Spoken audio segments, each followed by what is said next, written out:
In this video, we're going to discuss the worksheet on support movement and locomotion. To get this worksheet, visit our website. The link is in the description below. Which pair of bones form a hinge joint in the forelimb? Humerus and scapula, radius and ulna, scapula and radius, ulna and humerus. So hinge joint is this one. So hinge joint is formed the humerus. This is the humerus, and this is the ulna. Radius has no part in the hinge joint, so answer is going to be D. Number 2. Diagram shows how antagonistic muscles are arranged in the arm. Which row describes the muscle action when the arm is straightened? So when the arm is going to straighten, the triceps, this is the tricep, it's going to contract, and this is the bicep, it's going to relax. So 1 will relax, 2 will contract. So 1 we're going to look for relax, this one, and 2 will contract, so this one, so it's going to be D. Which statements about the elbow joint are correct? Number 1, when bicep muscle contracts, the elbow is bent. When the triceps muscle relaxes, the elbow is straightened, which is not shown. When the triceps contracts, the elbow is straightened. In order for the elbow to be straightened, the triceps has to contract. Number 3, skeletal muscles work in antagonistic pair. Yeah, they do. So 1 and 3, it's going to be C. Question 4. Diagram shows the bones of the human forearm. This is one, this is another one, this is X, this is the scapula, Y is the ulna, because hinge joint is formed between the humerus, this is the humerus, and ulna. Radius has no part in the hinge joint.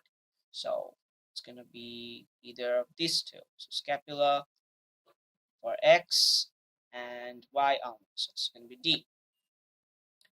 Moving on to question 5. Diagram shows the bones of the human arm.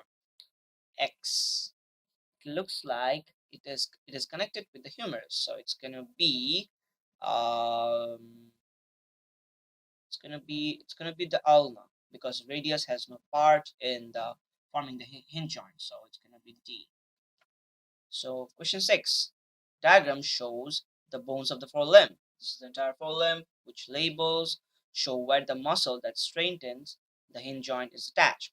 So the muscle is the triceps muscle, so it's gonna be attached here and here. So when it contracts, it pulls, and the hinge joint is straightened. So it's gonna be A. Moving on to question 7. Which bone forms a ball and a socket joint at one end and the hinge joint at the other? So it's gonna be the humerus. Humerus forms ball and socket joint in here, and the hinge joint in here. So this is the humerus. So the answer is going to be A. Question 8. Diagram shows the bones in the region of the right shoulder. So right shoulder. Okay. What is the bone M? So we can see this is the ball and socket joint, and the bone of the arm is humerus. So it's going to be humerus. So question 9. Which bones meet at the elbow joint and what kind of movement do they allow? So this is the elbow joint. It has a humerus of the arm and ulna. So these two meet and form the elbow joint. Radius takes no part in forming the elbow joint. So bones are going to be, let's say, humerus and scapula. No. Humerus and scapula, still no. Ulna and humerus, so it's going to be either C or D. Movement. So it's going to be only one plane, because you see when the arm is extended, it can only move up to here, from here to here. It cannot move like the ball and socket joint, which is many planes. So answer is going to be C. Question 10. Which row shows the type of joint and the type of movement permitted at a joint in the forelimb? So it is the entire forelimb. We have the ball and socket joint, the hinge joint. So joint, let's say elbow. Type of joint at the elbow is the hinge joint. So A is not going to be the answer. Number B, elbow. Hinge joint, yeah. Movement in 3 planes? No. It's going to be movement in 1 plane. You see, from this is 0 plane, this is 1 plane. So when you extend your arm, that's only 1 plane. So number C, shoulder joint, type of joint, ball and socket joint, yeah, that's correct. Moving in 3 planes, yeah, that's correct. So let's see, let's check number D again. So shoulder, hinge, type of joint is not in shoulder, there's ball and socket joints, and it's going to be C. Question 11. The diagram shows the elbow joint in 2 different positions. So muscle X and Y. So this is probably X is triceps, muscle Y is biceps. So okay, what happens to the muscles to change the position of the elbow joint as shown above? So in order for it to, extend the arm, muscle X has to contract. So muscle X has to contract. It's going to be either A or C. Now for muscle Y, it's going to be relax. So it's going to be C or D. So answer is going to be C. Question number 12. Diagram shows some of the bones and muscles in a human arm. So number 1, so these are the muscles. So the bones are the humerus, ulna, radius. Number 1 is the bicep muscles. Number 2 is the tricep muscles, which is a correct description of the changes that causes the forearm to be raised. So in order to raise the forearm, your biceps has to contract. One will contract as much, the biceps muscle contract at 1 contract. Yeah, it's correct. Let's see, 2. There is no biceps muscle in 2, so 12 is going to be A. All the other 3 are, wrong descriptions. Triceps muscle at 2 contracts. No, in order for the arm to be raised, you have to contract your biceps muscle, not the triceps. Question 13. The diagram shows 4 bones associated with the forelimb. So which bones form a hinge joint? So in the hinge joint, we can see we have the humerus, the ulna, and the radius. Even though the radius does not take part in formation of the hinge joint, it's still there. So it's gonna be, so this is the humerus.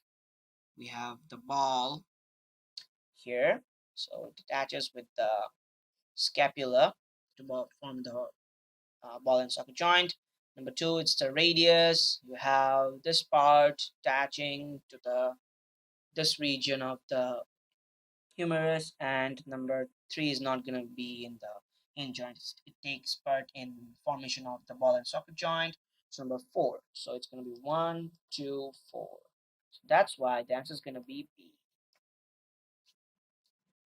Moving on to 14. Which structure does not have its muscles arranged antagonistically? So it's gonna be the heart ventricle, because Irish, the Irish has circular muscles and radial muscles which are arranged in pairs. Esophagus has longitudinal muscle and circular muscles. The upper arm has biceps and triceps, so it's gonna be A. Question 15. Which statement about the ulna is correct? So this is the ulna, this is the radius, this is the humerus. Okay, it fits into a notch on the radius. No, it does not fit onto a notch on the radius. So the notch is on the humerus to form the elbow joint. It forms a hinge joint with the humerus at the shoulder. No, it forms a hinge joint with the humerus at the elbow. It has a projection to which an extensor muscle. Okay, take 3 of 15. Question 15. Which statement about the ulna is correct? It fits into a notch on the radius to form the elbow joint. It fits onto a notch, but it's not on the radius, it's on the humerus. This is the humerus. It forms a hinge joint with the humerus at the shoulder. It does form a hinge joint with the humerus, but it's at the elbow, not shoulder. Number C, it has a projection to which an extensor muscle is attached. Yeah. So extensor muscle is the what's it's the tricep, and yeah, it's where the extensor muscle attaches. So it links the radius to the scapula. It does not link the radius to the scapula. So that's going to be C. Question number 16. Which bones form a joint at the shoulder? So at the shoulder, it's going to be humerus, scapula. Yeah, so that's going to be A. So this is the scapula and this is the humerus. These two end join together to form the ball and socket joint. Question 17. The diagram shows part of the elbow joint. So this is the elbow joint. Y are the muscles labeled X. This is the X, the biceps. Y, the triceps, are described as antagonistic. Antagonistic means they work in pairs to bring about opposite changes, or yeah, opposite changes. So number 8, they both affect the same bone. No, they don't. X is attached to the radius, Y is attached to the ulna. So number A is out of the question. Number B, they have the same bending effect on two different bones. No, they don't. When X, meaning the bicep, contracts, the radius is bent. And when the muscle Y contracts, the ulna is bent. So it doesn't mean they have the same bending effect. They have different bending effects. So it's not going to be the answer. Cross. So number C, they have opposite effects on the same joint. They do, because when X contracts, Y relaxes, and the forearm is lifted. And when Y contracts and X relaxes, the forearm is extended. So they have opposite effects on the same joint. So it's going to be C. They have opposite effects on different joints. No, they don't. It doesn't fit the description. The diagram shows the main muscles and the bones of the arm. So this is the arm. X is the triceps muscle. So what happens when muscle X contracts? When it contracts, you lift your forearm. So the lower arm is extended. Yeah. No. When your triceps muscles contract, it extends. So it's going to be A. The lower arm is raised. No. When X contracts, lower arm is not raised. It's actually extended. So it's not going to be B. The lower arm is lowered. The upper arm is lowered. This is the upper arm. It is not lowered. It stays in the same position. So moving on to 19, the diagrams show different bones of the forelimb in a bat and in a human. So this is a bone. Okay, which structure in the forelimb of the bat can be identified as the humerus? Oh, so this is the humerus. It's supposed to be connected here. So no, this is the this is the wing of a bat. So these work as fingers, and C is probably radius and ulna. This is only one bone, so it's going to be the radius or ulna. So looking at this, we can see it's attached with the humerus, so it's probably the ulna. So this having a ball-like shape at the end is going to be the humerus, because it will attach at the shoulder joint of the bat. So answer is going to be D. Question 20. The diagram shows part of the human forelimb. So this is the diagram. What will happen if a nerve impulse stimulates X? So if X is stimulated, so X is biceps, so it's going to be either A or B. Effect if X is stimulated and muscle contracted. If X contracts, the arm is going to bend. So it's going to be A. In order for it to straighten it, if this is labeled Y, it has to contract and it's gonna straighten. So we don't have Y, so we're gonna go for the X. X contracts, which is the bicep muscle, so that's why the arm bends. It's being pulled up. 21. What happens when the arm is straightened at the elbow? The biceps push on the radius. Well, the muscles only pull when they contract, and when they relax, they don't pull, but they never push. So the biceps push on the ulna, so A and B is out of the question. Number C or D. Triceps pull on the radius. No, triceps are connected on the ulna, so it's not going to be on the radius. So triceps pull on the ulna, so it's going to be D. So you see this is the triceps muscle, and it's connected with the ulna in here. So that's why it's going to be D. Question 22. The diagram shows part of the skeleton of an elephant. So this is an elephant, so we can see this is Z. What is the bone labeled Z? So it has a ball-like projection. This is a scapula. So I would say this is the humerus. Yeah, it's the humerus because it's connected with the scapula and forms a ball and socket joint. So it's going to be A. 23. The diagram shows a section through the lower arm of a human. So in the lower arm, we are going to have two bones. It's going to be the radius and the ulna. We're not going to find any humerus. So what are the bones X and Y? So there are two bones. So it's going to be either these two, either C or D. And Y is the humerus. No, it's not going to be the humerus because humerus is in the upper arm. So the answer is going to be D. And we did not take A and B because in the lower arm there is only one bone. No, in the upper arm there is only one bone, and that's the humerus. We do not have any radius or ulna in the upper arm. 24. How many planes of movement are possible at the elbow and shoulder? So, if we extend our hand completely, and when we contract our biceps, our forearm moves up. So when our arm is extended completely, that's plane 0. When our biceps contract, our forearm moves up, that's plane 1. So that's why elbow joints have only one plane movement. And keeping our arms extended, we cannot move our elbow joint left and right. Now moving on to the shoulder joint, most of the students will go for 3, but it's actually 2. Let's say how it is.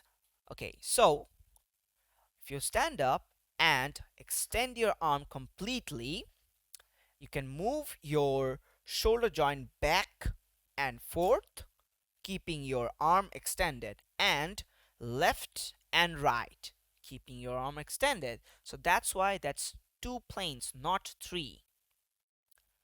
That's why this is going to be A. Question 25.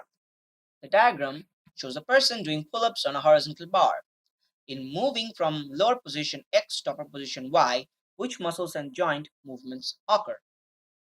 So in order for this person to move up, he has to contract his biceps and relax his triceps. So biceps will contract, and when the biceps contract, it pulls on the radius, which moves him up.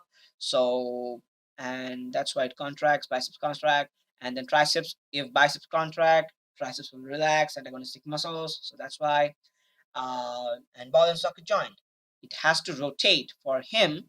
So you see when this arm moves up, the shoulder joint and the hinge joint, they both move.